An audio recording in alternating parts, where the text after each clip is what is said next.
Cue that shit, Cater. Yeah, really gang guys. Slime shit, real slime shit. Slataholics. Damn, Slime, where'd you find this? Slat. You'll say, what? Ooze. You'll say, what? You'll say, what? You'll say, no hook on this. You'll say, what? Just cooking shit. You'll say, what? You'll say, open up my mind like a book and shit. You'll say, what? No hook on this. You'll say, what? Just cooking shit. You'll say, what? Yeah, open up my mind like a book and shit. You'll say, what? No hook on this. You'll say, what? Just cooking shit. You'll say, what? Yeah, open up my mind like a book and shit. You'll say, what? In this bitch, you'll say, we going nuts. You'll say, what? It's going up. You'll say, up with us, we never stuck, cause if she going up. You'll say, what? What the fuck? You'll say, what? Add the fuck up. You'll say, what? Middle fingers up. You'll say, yeah. I'm Desmond Davis, Big Slime The Wizzard, and this is my story. My definition of slime came from, it stands for survive life and mind life. That's what slime stands for. So that's how Big Slime even came about. That's where it was invented. How old are you right now? I'm 31. 31 years old. Yeah. What part of town you from? West Baltimore. What part? North from Mount Street. North of Mount Street. How was it growing up around North of Mount Street? Was you born and raised on North of Mount Street, or you just like adapted it as you got older? Born and raised. Both sides of my family from the area right there. So it's definitely born and raised. Tell us a little bit about your past. What made you start doing this music thing? Like, how old was you when you first discovered like your talent for music? I used to play the drums at the age of 7, like 7. Played the drums. Taught myself 6-string. Taught myself how to play the electric guitar, 6-string lead guitar. I already knew, well, I kind of knew I was musically inclined because I had a knack for it at an early age, like single digits. Like. So as the years went on, I started to make beats. I used MPC machines, and figured out how to use it without a, you know what I'm saying, like manual or anything. Like just figured it out. Like just had a knack for time. Yeah, so after the beats, that's when I started. Well, I always was rapping, like as far as freestyle. I used to just come home from school, throw on beats, and just rap. And like never actually, you know, I just used to do it just to do it because I like, you know, love to freestyle over a beat, you know, like, but later on evolved like into a whole like, formula as far as freestyling. And you know, with the mumble rap, you know, you know, like, that type of whole thing going on, it kind of catered to that. So like, actually, the genre is punk rap. So it's basically a subgenre up from like from mumble rap. So it's like a rock version of rap. So let's get back to growing up. So how was your household? Like, you got your siblings, your mom, was your dad around? Only child. Mother and father was together, they got married, you know. I lost my mother when I was 10, 5th grade. But I took that loss. Because I know that's kind of tough. It's traumatic. It's definitely it's traumatic. But as I got older, I came into like knowing like it was supposed to happen in a sense because that's what created me. Like that's what you can't use it as like a traumatic event, so to say. So that's where the wizard thing came in. Like far as making negative energy positive and transmuting it. And that's the role of a wizard. So coming up, doing that all my life, making, you know. So after you lost your mom, you was how old? I was 10. You was 10. And then who raised you from there? Your father. And what side was he still on West Baltimore? Okay, tough. well respected, you know, fully. Okay, tough.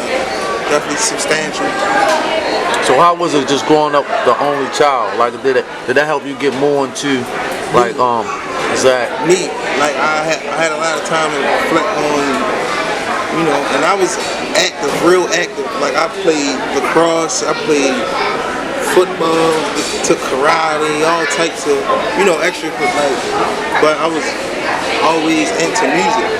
And like I said, music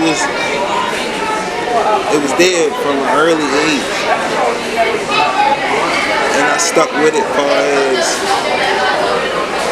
where I stood in the music, like, cause I had a knack for just the sonics. Oh, well, look, let's go back though. Let's go back because what we trying to do is we're gonna establish a timeline. So you was 10 when you lost your mom, right? Which is a traumatic point in anybody's life. And then let's go from there. You 10, you live with your dad. Around what age did the music kick in with? Though you wrote your first rap, or you performed 11 years old. And that was inspired by the law. It was inspired by we had a event at summer school. It was like a talent show, and I wrote the rap, but went and performed it, and they liked it. But I was thinking like lesser of it, you know, like wasn't really, you know, it wasn't my best work at that age, at an early age, but it had a positive reaction, response from. And that's at 11 years old. You don't remember that, right? That first rap, do you? I'm not saying to spit it, but do you still remember? Some bits and pieces. It was real, you know, ABC, so to say, because I'm only 11, so I'm just thinking of just rhyming. That's it. So it wasn't like concept based or nothing like that. I wasn't that in depth with it at that age, but I knew how to freestyle and to write it right. Because now you don't write. Nope. You don't write. Tell me what that's like. Tell me the first time, like around what age you discovered that you just do it off the top, because I know that's like the new thing now. But around what time now is this you starting to really explore the next levels? Like you know, like your Young Thugs and Travis Scott's, like once like Migos and all the mumble rap, like once that wave surfaced, like I said, I was already been doing it, but that's now it came a time where now it's popular, so it catered to where I developed the formula. Perfecting it. Right, perfecting it, because now I'm going out for. Now what age is this? Early 20s. Now in the 20s. So you was 11. 10. You did 10, 11. You did the school thing. So you took. Is that like time you took off till you reached 20 before you started really tapping back into it? I was making beats in between, like, you know, like high school and out of school. Once I graduated, I was just rapping. I was making beats on the car. Oh, hold up, was you making them on like maybe MPC 2500, and I taught myself how to work the whole machine. Like you know, because it's very complicated. So well, I mean, to some people, but just to sit down and actually figure it out, and like, because you gotta load the sounds, you gotta, you know how to. It's a lot involved with it, as far as just the introduction to it, like just being introduced to it. Because I got it from a friend of mine. He went to Full Sail University. He was going down there for music production, so he's down there and he brought the beat machine back on summer break. But I'm like, but how old is this? I was like I want to say like 19. You out of high school at this time? Yeah, because my homeboy, he was in college. So. And did you graduate high school, or did you drop out? Yeah. But like I said, I was intrigued on the beat machine and the fact that he had one, because I was already entwined with the music. But I already knew about MPCs. They was the hottest beat machine at that time. MPC 2500, everybody was using all the super producers was touching an MPC 2500. Like that was your go-to beat machine in the industry around this time. That's when Shorty Red, he was breaking out with Jeezy, like coming out, and they was, you know, doing that thing with the track beat and all that. So that's how I kind of sort of learned how to make sequences to the beat, because the beat got certain sequences. Did you do anything with the beats for sell them, or did you give them to anybody to rap over these beats at the time, or was you just like saving them for yourself? For like maybe when you ready? No, I was just doing it because I love doing it. Was you rapping over the beats at the time, or you just was making the beats was your thing at the time? I would make them in rap over. Gotcha. Make them in rap over. And sitting there and freestyle, just rap over the beat that I'm playing at the time. Gotcha. I remember bringing like my homeboy in, I'm like, bro, because I was looking up Shorty Red and how he would make the beat in the studio, like live in the studio, and I'm seeing the little, you know, tweaks and different formulas that he had for far as perfecting his craft, like far as his sound, like with him and Jeezy. Once Shorty Red got the chemistry with that sound, like, cause he brought that sound out, I was on it, so I'm looking up Shorty Red and seeing how I'm learning more and more about the beat machine. So let's ask you this. Speed up to high school, your buddy was in college. So he didn't know how to use it, and he was in college for the music production whole aspect of it. So he was down there to learn everything about making music. He came home, he couldn't even get a sound to come out the machine. So, like I said, that's how I knew it. Because, matter of fact, that wasn't the first beat machine I touched. It was a synthesizer. That was low. But once I got more into it, I went up. And once I found that MPC, I knew that was the beat machine to go to. So it went from just getting a sound to come out to actually knowing how I want my sounds tweaked and tempos, certain pitches, and actually putting sequences together in the beat and making the whole beat forward. Yeah, I like that. So I took a break from making the beats because I just rap. But then I just took a break from rap. So that's what I'm trying to get to. So, all right, you drop out of high school. You ain't doing a rap right now. What are you doing? Like, how you getting by? You working a job, or like what are you doing in this in between? Streets, so it's like. And that's like the typical thing in Baltimore, like especially where you from, right? Especially where I'm from, like that's the. Yeah, open up my mind like a book and shit. You'll say what, no hook on this. You'll say what, just cooking shit. You'll say what, yeah, open my mind like a book and shit. You'll say what, no hook on this. You'll say what, just cooking shit. You'll say what, yeah. Oh yeah, you ain't going to school. Well, you got time. Yeah, you out of school. You dropped out. And at this point in time, I'm trying to figure out. Your mom passed away. You live with your dad, and then normally you drop out. You need source of money, you know. So at this point in time, what are you doing for money? It's how you getting by? Like just from like, cause I was already trucking in school. So by the time I was out of school, I was, you know, making some type of noise. I mean, you know how it goes. Gotta talk up, bro. Talk up for the microphone. I didn't want to really get too in depth with like, cause you know. That's not something I really like to reflect. Cause that was a true learning process as far as trial and error in the streets and giving it actual go, like, and taking it serious. Never again will I ever think that. But I was fully tracking.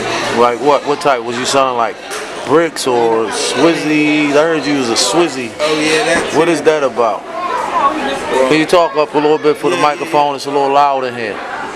And like G4 boys, y'all probably know them. G4 boys. On the stand to something like that. I ain't gonna get too deep into that either. like I said, I Is don't that really what like you were surviving off Yeah, of? yeah. Feel it. And I definitely was, like I said, making noise, but I done seen too much in the streets. So And then let me ask you this: so how did that pan out for it? Normally, they say you get in the streets is two ways: you either get locked up, or did you have a turning point in your life from dealing with the streets? Because that's normally like the case of it. Like, so what was your changing point? What was your changing point to where as though did it like lead? You know what I'm saying? Lead you in a certain direction? Like, what happened?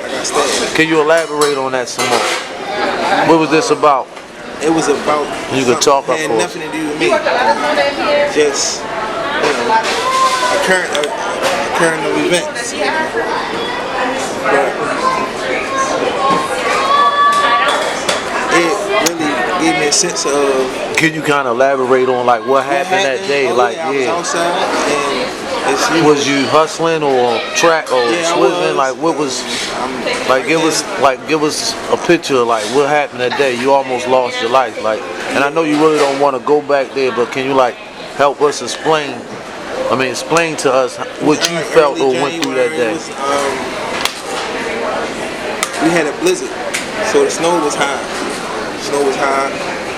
And like I said, I was outside, but I had just stepped outside. I don't smoke cigarette or something. But I stepped outside, and my cousin, he was out there. So it was a move brought on him, but they got me. So like I said, I was outside and I ran all the way up North Avenue. No, you good? No. I was looking for that charging thing. You good? Yeah. Tooting all the way around the block basically. And was fully conscious, never lost consciousness. Can you talk up a little bit more? Never lost consciousness. I ran all the way around the block, up North Avenue, Fulton, Clifton. And this is West Baltimore. Yeah. So it's like it's like a let, but around the football field, so to say. But that's where 5 holes in me, right here next to my heart and my stomach. Lost a kidney, and got hit in my wrist too.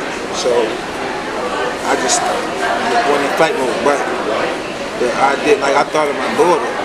She was the first thing that came to my mind because she was in the house, and I just came from out the house with her, and I'm just smoking a cigarette. So like I said, it happened that quick, and it was nothing intended for me. It was wrong place, wrong time, but it had to happen because, like I said, those traumatic events it's like a stepping stone to like building your character and making you into the best version of yourself.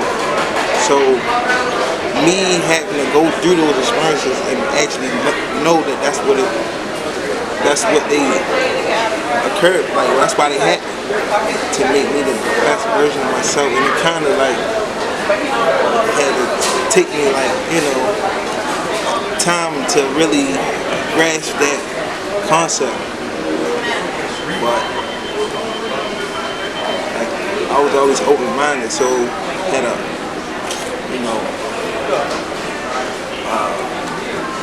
dual, from both sides.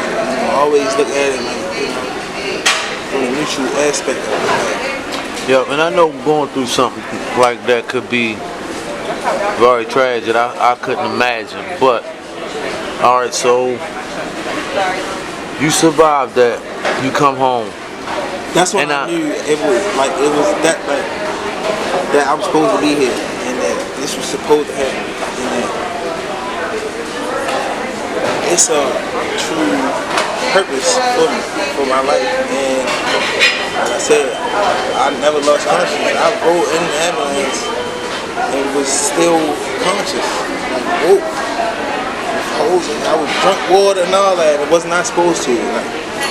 Like I said, and that's when you know that if it's not your time, it's not your time to go. And that's when the higher power, you get familiar with that aspect of it. Because I talked to him when I was running too. I asked him to keep me here for my daughter. Because I actually felt like... And how old is your daughter right now? She's 7. 7 years old. That's a beautiful thing, bro. So let me ask you this. I do notice you got some good projects out there. And was this before or after the stabbing? Like, how did you? After all this happened. And how did you like launch your career off? How did it jumpstart to like where you at right now? You got No Hook, you got Yo Say What, you got punk rap. So like where did these projects come from? How did you get started? Getting with the label, FWMG, and getting to work. Already having that formula and perfecting it and trying to master that craft, and already being familiar with the punk rap scene. Because I actually thought I made it up, but I didn't. It's a real genre, but I was already fitting right in that category. So it's like from the music that I'm making and from like just the whole, it's a lifestyle. So that's really what punk rap is. And noticing you from what we could see off your project, your last single was about 4 or 5 months ago. Is it a reason that you ain't dropped no more music since, or like where you been? Because I also design, so I'm in the fashion as well.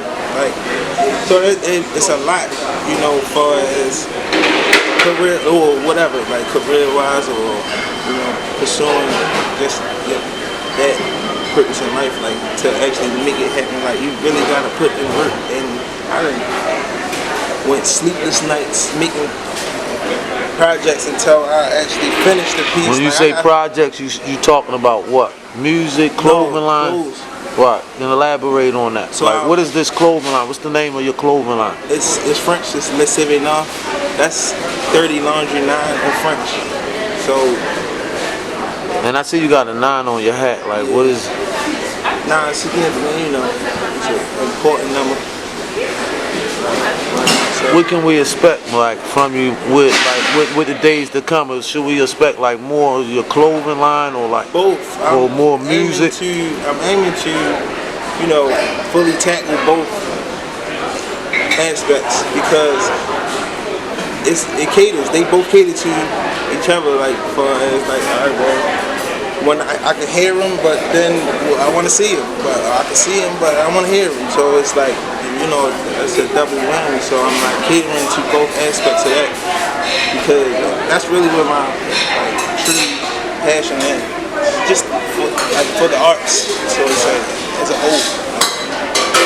And getting back to the music, they say trying to be an artist in Baltimore, that's like one of the hardest things to do. Where do you see yourself within the next year or two? Are you trying to stay independent? You trying to go major? You got a lot of good competition coming out of Baltimore. You got YG Tech.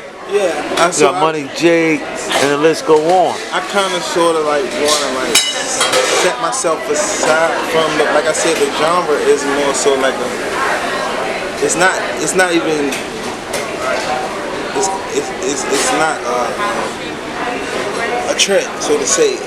Especially here in the city, Baltimore, it's like more urban, we more like, you know, trap guards, all that, like, you feel me, like, that whole scene, that scene is lit right now, so that's what they hit, but I'm catering to the ones, like, that's more so like, it's like rebellious, like, all right, well, y'all like that, but we like this, and all the skaters, all the, you know, punk rock, like, all that, like, hipsters, backpack crews, cool kids, all that. Like, it's everywhere. It's really for everyone.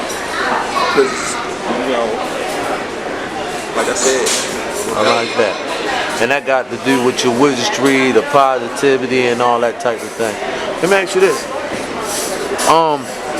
Do you see yourself working with any Baltimore artists or anybody in particular you would like to work up on any of your projects to come?